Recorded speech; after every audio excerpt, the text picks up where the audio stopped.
সন্ধ্যার পরে প্রায় 8টার দিকে একটা ইনফরমেশান আসে যে আমাদের ইয়াকুবনগরের দিকে বিএস বর্ডার রোডের দিকে একটা গাড়ি কিছু ইলিগাল কন্ট্রাভেন্স নিয়ে মুভমেন্ট আছে। এই খবরের ভিত্তিতে আমরা ইনফরমেশানটা আমাদের হায়ার অথরিটিকে জানাই এবং এক্সিকিউটিভ ম্যাজিস্ট্রেট আমাদের এসডিপিও ধর্মনগর তাদেরও জানাই। তারা সাথে সাথে আমাদের ঘটনাস্থলে আসে, আমরা এখান থেকে যাই। ওইখানে যাওয়ার পর আমরা একটা গাড়ি বুলেনো গাড়ি যার নাম্বার TR05G0266 সে বিওপির সামনে দিয়ে যাচ্ছিল।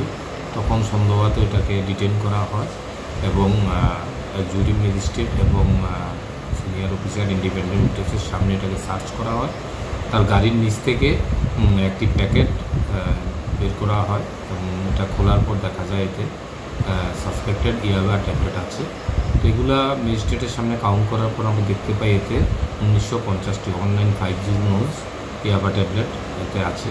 তো এগুলো আমরা ডিপিএস আইন মোতাবেক আমরা সিজ করি এবং যে গাড়ির ড্রাইভার জাকির হোসেন তাকে আমরা ডিটেন করি এবং তার বিরুদ্ধে একটি এনডিপিএস অ্যাক্টে একটি মামলা আমরা নিচ্ছি এবং তার কাছ থেকে আরও দুটো মোবাইলও আমরা রিকভারি করি। এগুলো সিজ করা হয়েছে। তার বাড়ি চোরাইবাড়ি, নাম আফতাব আলী, ইস্ট চোরাইবাড়ি।